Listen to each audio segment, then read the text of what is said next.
आप सभी का हमारे चैनल पे स्वागत है। आज इंडियन पॉलिटी के आर्टिकल सीरीज में, जो कि ओरिजिनली 395 है, उसके पहला आर्टिकल का आज हम डिस्कशन करेंगे। इंडिया का जो कॉन्स्टिट्यूशन है उसमें पहले आर्टिकल में ये लिखा गया है, ये बताता है कि इंडिया में का नाम क्या होगा। तो इंडिया के दो नाम हैं। जब हमारा संविधान बन रहा था तो कुछ लोगों ने बोला कि इंडिया का अंग्रेजी नाम नहीं रखो, क्योंकि अंग्रेजी नाम रखोगे तो जो अंग्रेजों ने हमें लूटा है या हमारा एक्सप्लॉयटेशन किया है उसकी याद दिलाएगी अंग्रेजी नाम। तो कुछ लोगों ने कहा कि मतलब भारत रख दो। तो मिला के दोनों नाम का हमारे जो संविधान बन रहा था उस समय दोनों नाम का डिमांड हुआ। कुछ लोग इंडिया के नाम के फेवर में थे, कुछ लोग भारत के नाम के फेवर में थे। तो हमारे जो कॉन्स्टिट्यूशन बनाने वाले जो संविधान निर्माता थे उन्होंने कहा कि ऐसा करते हैं कि हम पहले आर्टिकल में लिख देते हैं कि इंडिया दैट इज भारत, यानी कि जो इंडिया है वो भारत है या भारत है जो इंडिया है। तो ये हमारा पहले आर्टिकल में India that is Bharat is the union of state. कहने का मतलब ये है कि इंडिया एक स्टेट का यूनियन है, न कि फेडरेशन ऑफ स्टेट है। अब कंफ्यूजन ये होता है कि यूनियन ऑफ स्टेट और फेडरेशन ऑफ स्टेट में क्या अंतर है। यूनियन ऑफ स्टेट का मतलब होता है कि जितने भी हमारे इंडिया में जितने भी स्टेट्स हैं वो मिलजुल के एक साथ आए हैं और उनका जब मन करेगा तब वो नहीं जा सकते। कहने का मतलब ये है कि मान लो कि कल कोई स्टेट, मान लो बिहार है, महाराष्ट्र है, कोई भी स्टेट बोले इंडिया से कि हम आपके साथ नहीं रहेंगे, अब हम आपसे इंडिया से हम दूर जाना चाहते हैं, तो उसके पास ये पावर नहीं है, वो इंडिया से दूर नहीं जा सकता। तो इसका मतलब हुआ यूनियन ऑफ स्टेट। मतलब स्टेट ज्यादा से ज्यादा क्या किया जा सकता है, स्टेट की बाउंड्री चेंज कर दी जाती है, यानी कि कुछ भाग मान लो कहीं डिस्प्यूट हुआ तो उससे सटे हुए राज्य को या तो दे दिया जाता है, नहीं तो उस राज्य से ले लिया जाता है। यानी कि जो भी हमें घालमेल करना होता है हम इंडियन टेरिटरी के अंदर ही करते हैं। हम किसी स्टेट को ये परमिशन नहीं दिया जाता आर्टिकल 1 के तहत कि आप जाइए और एक नया देश बना लीजिए और वो आप हट जाइए इंडिया के मतलब इंडिया से आप हट जाइए। और फेडरेशन ऑफ स्टेट का मतलब होता है कि सब मिलके एक एग्रीमेंट के तहत आए होते हैं और उनके मन पे डिपेंड होता है। ठीक है, तो इंडिया क्या है? इंडिया है, India that is Bharat is A union of state, यानी कि ये एक स्टेट का क्या है, यूनियन है। ये हमारा आर्टिकल 1 जो होता है उसमें लिखा हुआ है चीज ये कि इसका नाम क्या है और दूसरा इसकी पॉलिटी क्या है। तो अब हम दो चीजें हमें पता चली। एक चीज ये पता चली कि इंडिया जो है वो फेडरेशन ऑफ स्टेट नहीं है, वो यूनियन ऑफ स्टेट है, यानी कि इंडियन स्टेट्स के पास ये राइट नहीं है कि वो जब चाहे वो इंडिया को छोड़ के जा सकते हैं।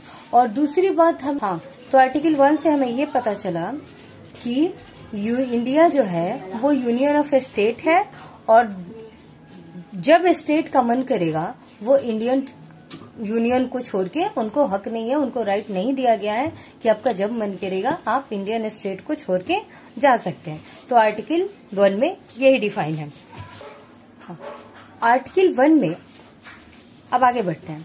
आर्टिकल 1 में ये भी डिफाइन है कि इंडियन टेरिटरी में क्या क्या आता है, क्या क्या आएगा इंडियन टेरिटरी में। तो इंडियन टेरिटरी में आएगा हमारा जो भी हमारे स्टेट्स हैं, उसके बाद जो भी हमारे यूटीज हैं, यूनियन टेरिटरी, और जो भी भविष्य में अगर हम कहीं से टेरिटरी गेन करते हैं या जो गिफ्ट मिलता है या जो भी कारण हो, मतलब कि नया टेरिटरी इंडिया में शामिल होता है, तो वो आएगा सब मिलके टेरिटरी ऑफ इंडिया के अंदर। ठीक है, तो ये आर्टिकल 1 में इसको भी क्लासिफाई किया गया है कि और लगे हाथों हम आर्टिकल 2 और आर्टिकल 3 ये दोनों भी देख लेते हैं।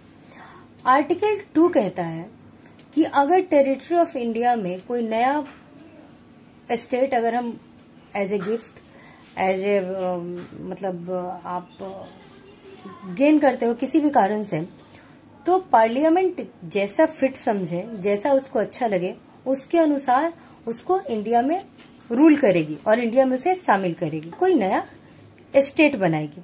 तो आर्टिकल 2 ये कहता है कि कोई भी नया स्टेट जो इंडिया का पार्ट अभी नहीं है, उसे कहीं से अगर इंडिया एक्वायर करती है किसी भी रूप में, गिफ्ट के रूप में, सेस के रूप में, क्वेस्ट करके, किसी भी तरीके से, कॉन्क्वेस्ट तो नहीं करेंगे क्योंकि India is a very peaceful country, तो कॉन्क्वेस्ट तो मुझे नहीं लगता ऐसा कुछ इंडिया करता है। लेकिन अगर कभी भविष्य में ऐसी स्टेट आए तो उसको आर्टिकल 2 कहता है कि आप कैसे उसको रूल करोगे। पार्लियामेंट मतलब पार्लियामेंट जैसा फिट समझे, जैसा उसको बेहतर लगे, उस स्टेट को आप रूल कर सकते हो। यानी कि ये जो स्टेट होगा, अब तक इंडिया का पार्ट, ये जो है इंडिया का पार्ट नहीं है। लेकिन आर्टिकल 3 कहता है कि इंडियन टेरिटरी के अंदर जितने स्टेट हैं उसकी बाउंड्री को अगर हमें अनुसार हम 5 चीजों को स्टेट के लिए कर सकते हैं। वो 5 चीजें हमारी हैं। पहला, किसी भी स्टेट के एरिया को बड़ा करना। ठीक है, अगर हम किसी भी स्टेट के एरिया को बड़ा करें, अब मान लो कि उसके बगल वाले स्टेट की बाउंड्री से हम बोलें कि नहीं, इसकी जो एरिया है उसमें कुछ बगल वाले स्टेट की भी एरिया इंक्लूड होनी चाहिए, तो हम क्या करेंगे, बगल वाले स्टेट की एरिया को लेके पहले वाले स्टेट में डाल के पहले वाले स्टेट की एरिया को हम बड़ा कर सकते हैं। दूसरा, हम अगर सोचते हैं, हम नहीं, पार्लियामेंट अगर सोचती है जो है एरिया हमें कम करना है, तो वो पार्लियामेंट उस स्टेट के एरिया को कम भी कर सकती है। तीसरा, उस स्टेट के बाउंड्री को अल्टर कर सकती है। और चौथा, उसके नाम को चेंज कर सकती है। ठीक है, 2 स्टेट या 2 से ज्यादा स्टेट के थोड़े थोड़े टेरिटरी को लेके एक नए स्टेट का वो निर्माण भी कर सकती है। तो 5 तरीके। तो आर्टिकल 3 के अंदर हमारे 5 काम हुए। पहला काम ये हुआ कि किसी स्टेट के एरिया को अगर बढ़ाना है वो काम हम कर सकते हैं, किसी स्टेट के एरिया को कम करना है वो काम हम कर सकते हैं, किसी स्टेट के बाउंड्री को अल्टर करना है वो काम हम कर सकते हैं, किसी स्टेट के नाम को चेंज करना है वो आर्टिकल 3 के अंदर होता है, और किसी स्टेट से काट छांट के किसी नए स्टेट को अगर बनाना हो तो वो काम भी किया जा सकता है। तो हमने आज देखा आर्टिकल 1, आर्टिकल 2, आर्टिकल 3। आर्टिकल 1 जिसमें कहा गया है कि इंडिया दैट इज भारत और it is union of state, यानी कि कोई भी स्टेट उससे नहीं जाएगा। साथ ही साथ उसमें डिफाइन किया गया है territory of India. Territory of India मतलब इंडिया की जो अपने स्टेट है, जो यूटी है, और या जो वो भविष्य में एक्वायर करेगा। आर्टिकल 2 कहता है कि कोई भी ऐसा स्टेट जो अब भी इंडिया का पार्ट नहीं है, तो पार्लियामेंट जैसा फिट समझे उसे एक्वायर करके और उस पर कैसे रूल करना है उसका रूल रेगुलेशन बना सकती है। और आर्टिकल 3 के अंदर मेनली आर्टिकल 2 जो होता है वो आउटर मतलब इंडियन टेरिटरी के बाहर काम करता है, और आर्टिकल 3 जो होता है इंडियन टेरिटरी के अंदर, जो अभी इंडियन टेरिटरी में जितने स्टेट हैं उस पर लागू होता है। यानी कि हम इसमें क्या करते हैं, किसी भी स्टेट के एरिया को चेंज कर सकते हैं, किसी भी स्टेट के एरिया को कम कर सकते हैं, किसी भी स्टेट की बाउंड्री को अल्टर कर सकते हैं, किसी भी स्टेट के नाम को चेंज कर सकते हैं, और किसी भी, मान लो कि 2-3 स्टेट है, कुछ एरिया निकाल के और एक नए स्टेट का निर्माण कर सकते हैं। तो इतना पार्लियामेंट को हक दिया गया है। Thank you. आज के लिए please subscribe my channel. Thank you so much.